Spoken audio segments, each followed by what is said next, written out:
It's not always common for trilogies to have a full stack of great entries. There could be one where 1 or 2 entries are complete stinkers, or one where every entry is an absolute banger. The modern Doom trilogy is the latter. For a whole decade, Doom's modern era has completely shaken up the world of first-person shooters, so today, I'm going to be looking at each game in the modern Doom trilogy and explain why, in my opinion, it remains the franchise's magnum opus. Keep in mind, this isn't going to be some crazy in-depth analysis video, rather a casual look at some of my favorite games ever made and why they hold a special place in my heart. So without further ado, let's get into the greatness of the modern Doom trilogy, starting with the one that saved the FPS genre.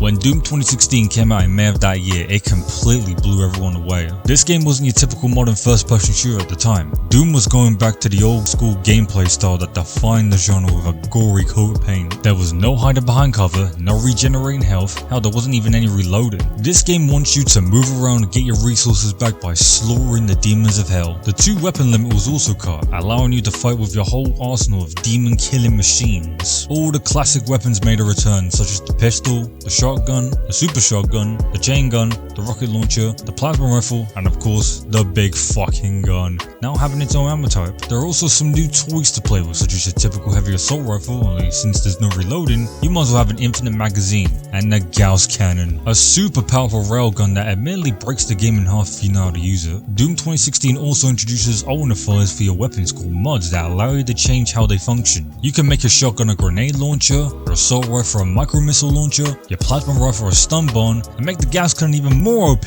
with siege mode. This gun is fucking ridiculous, man, I swear to god. By mixing up your arsenal and deciding what you need in the moment, it creates a beautiful combat loop that wants you to move around, manage your resources, and use as many weapons as you can. Although nowadays, you can pretty much break this game in half if you know what you're doing. Just quickly switch back and forth between the SSG and Gauss cannon, and you'll be racking up damage like there's no tomorrow. Always the damn Gauss cannons that seem the crime. I'll go into more detail about this in the Eternal segment, but you can skip the cooldown animation of a fired weapon by swapping to a different one immediately after firing the previous, meaning you can pretty much fire 2 or 3 weapons in rapid succession, which also increases your DPS. You don't really need to do this in Doom 2016, but I thought it would be fun to mention it. Now, since there's no regenerating health, how do you take it back while in combat? Say hello to glory kills, a mechanic that allows you to finish a demon off by damaging enough times to watch some gruesome animations. But they also serve a huge purpose in the combat loop, because after glory killing, you're rewarded with a pool of health, so now you have an incentive to face the demons head on and survive as much as you can. You'll know when a demon is glory killable when they're glowing blue.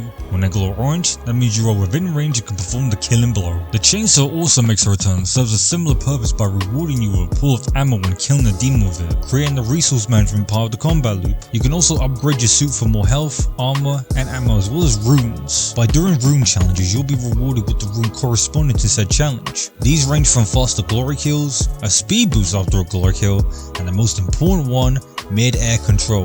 That one is such a game changer. You have 3 rune slots, but you gotta complete more trials if you want the full set. Doom 2016 also has platforming sections that help break up combat, and they're fine, although in this game specifically, it's fucking scary. Fall into a pit and you straight up die, so be careful not to fall like a dumbass if you're playing this game on Ultra Nightmare. The enemies in Doom 2016 are large, in charge, and will wreck your shit if you're not careful. We got all the classics returning, ranging from Hell Knights, Revenants, Mancubi, Pinkies, Cacodemons, and so much more. There's also a new demon called the Summoner, who's basically a dire archvile. Overall, Doom 2016 is a fantastic game, but it's also the weakest in the modern Doom trilogy. But hey, if the weakest game in the trilogy is already this incredible, then we're off to an amazing start, and things will only get better from here.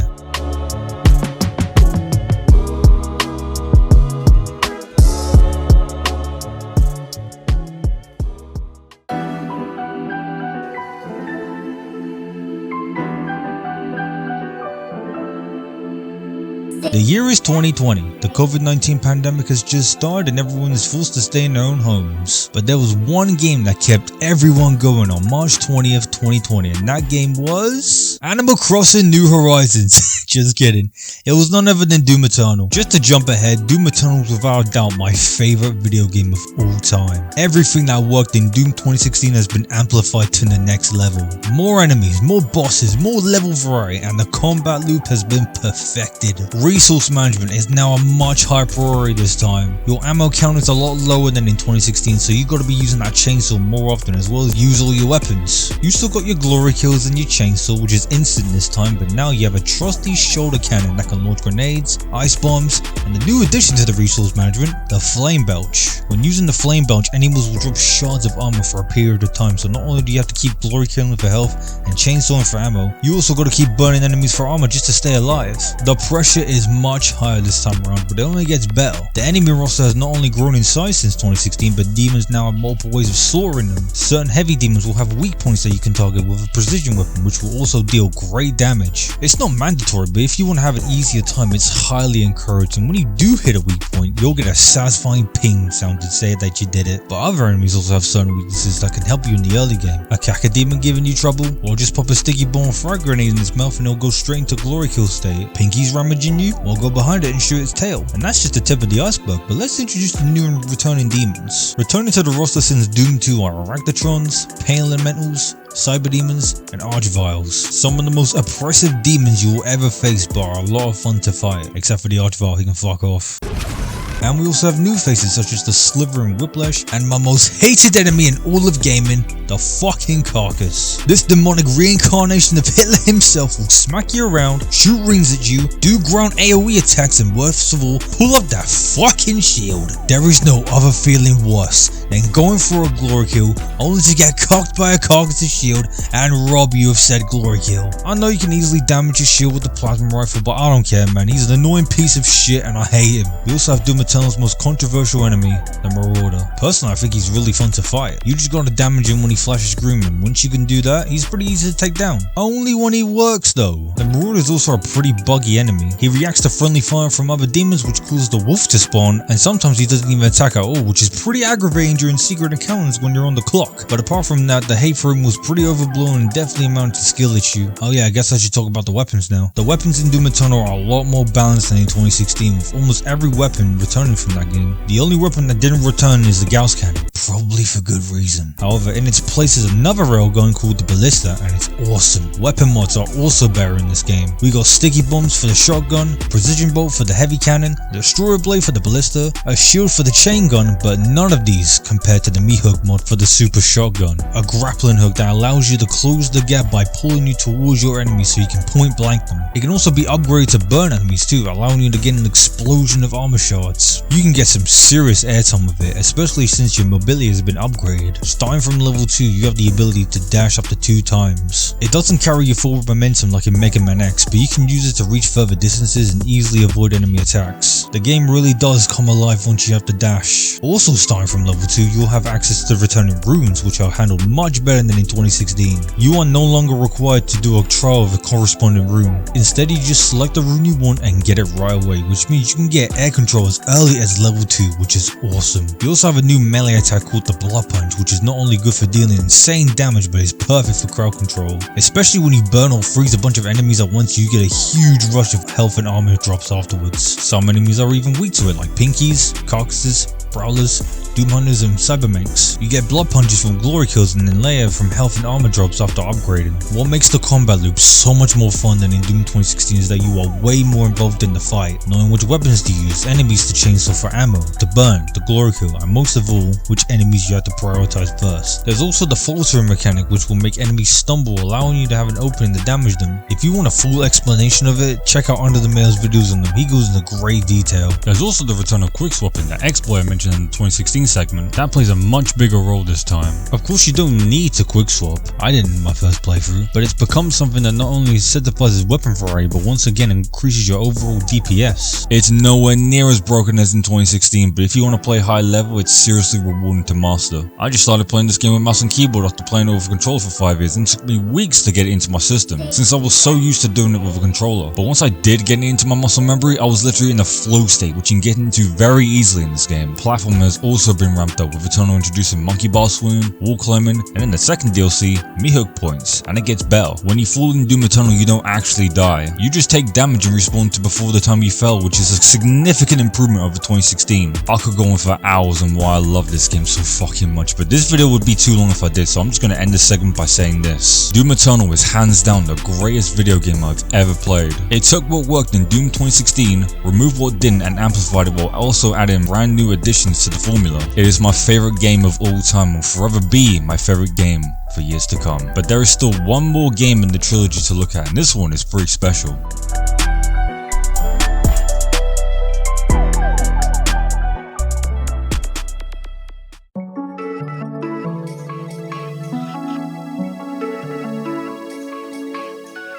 After Doom Eternal's second DLC dropped, id Software wanted to make the next game much more different from the previous modern Dooms. A game that's more grounded and slow with more of an emphasis on melee, so they made Doom the Dark Ages, releasing only 5 years after Eternal on May 15th, 2025. And how was it? Well, is it not obvious? I love the fuck out of this game too. I don't know how the wizards at id Software managed to do it, but they made a game that's different from the previous modern Dooms, while also introducing a unique combat experience no other FPS has even attempted before. But first I want to clear something up. I first played the game on PS5 not long after it came out, but I also recently got it on Steam even though my laptop can't technically run it. So what I did was download a low config file, put it in the game files, copied and pasted the command into the console, and boom, the game actually runs smooth for me at 720p. I know it's a low resolution, but as long as I can play it, that's all that matters. So what sets the Dark Ages apart from the previous two games? Well, since it's a prequel to both games, you are nowhere near as acrobatic as before. You are much more grounded this time, and the motto of the game is literally to stand and fight. That's not to say there aren't any platforming sections at all, but they're in a much different form this time. But you're not going to be doing those crazy weapon swap combos from 2016 and Eternal, and that's okay. For starters, they removed quick swapping. You can technically do it after grabbing a ledge one time, but I don't think it's necessary this time. The main bread and butter of the combat loop for Doom and Dark Ages is the shield.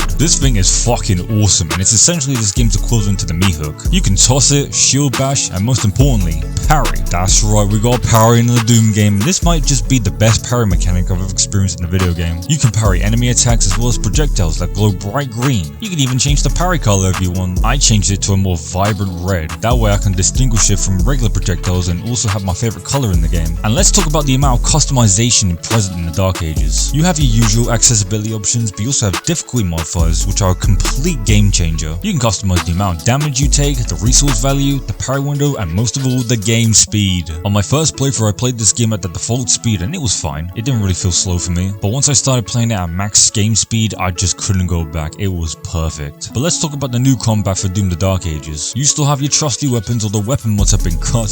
Alt fire is now the shield. However, you can still get different variants of a weapon class, like having a rocket launcher or also having a grenade launcher. And how these weapons are presented are different this time. We got some new toys to play with. We got the Impaler, which is a devastating rail spec that can one-shot enemies if you aim it just right. The Skull Crusher weapon class, with the Pulverizer being great for crowd control, and the Ravager for precise high focus damage. There's also the Chain Shot, which is admittedly my least favorite. It's not a bad weapon, I just can't really seem to get a grasp on it personally. It's also the only weapon without an alternate version. Maybe we'll get it in the upcoming DLC, who knows. Weapon variety isn't much of a focus this time, rather instead being build based with what type of dual upgrades you want for your weapon, what kind of melee weapon you want, and also what shield rune you want. Regular runes have also been cut, which means no air control. It's not a big deal, you're not normally in the air during combat anyway. Instead we have shield runes, which are special attacks that occur when you parry a projectile. These give you more options for the build you want. Do you want a build that prioritizes armor gain like the combat shotgun, flail, and ground fissure? Or do you want a build that's focused on electrical damage like the cycler, the gauntlets, and the heavenly splitter? The choice is yours, and I think this really encourages replayability. The melee weapons are cool. You get some high damaging gauntlets that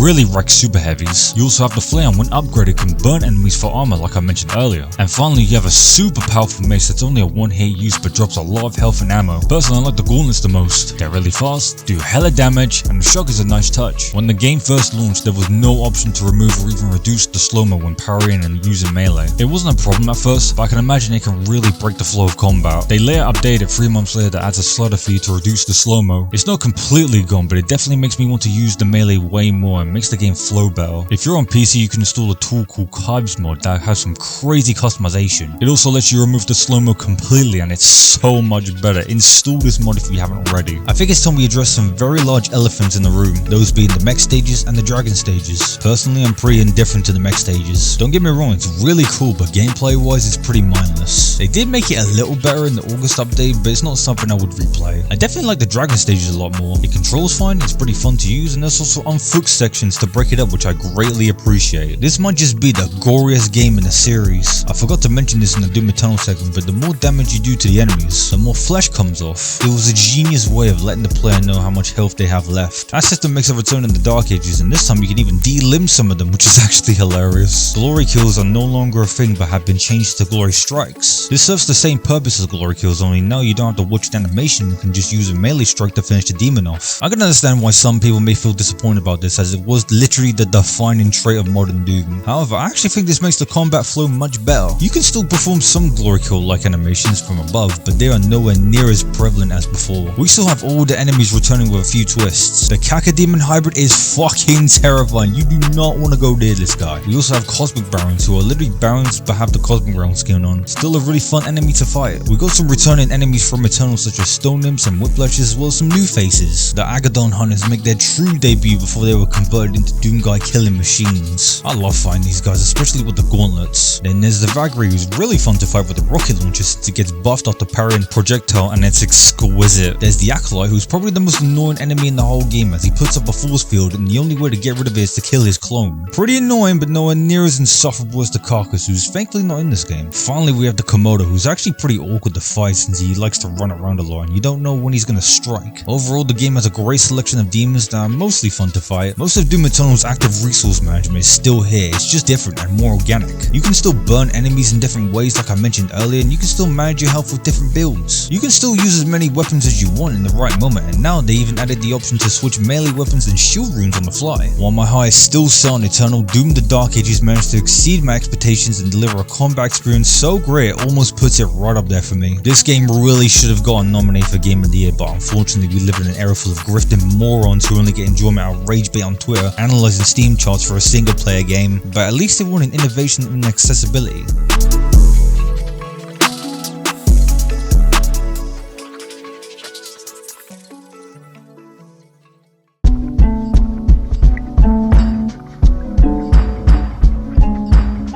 Now that we've looked at the whole trilogy, what's my modern Doom totem pole? Obviously at the top we have Doom Eternal, my favourite FPS of all time and my favourite video game of all time with insanely fun combat loop. Underneath Eternal we have the Dark Ages, a wonderfully crafted game that manages to still feel like the Doom we know and love, while also providing a unique combat experience. And finally we have Doom 2016, the weakest out of the three but was the one that kickstarted the shift in first person shooters, and it's still a wonderful time. I know I didn't touch on the music and the story, but I just wanted to talk about the core gameplay of all three games. These are my favorite first person shooters ever made, and each of them provide different experiences that make each of them stand on their own. Huge thank you to game director Hugo Martin and the rest of id Software for reinventing this franchise and bringing back the pure joy of first person shooters. Thank you all for watching this pretty beefy video essay. I had a lot of fun making this and I hope it reaches out to all the Doom community. But yeah, that's probably gonna be it for me. Let me know what you think of this video. What's your favorite game in the modern Doom trilogy? Let me know down below. Make sure you like, comment, subscribe, hit the bell, the good stuff, and you're tuned for more content. I'm Bradley X2000BX2 and enjoy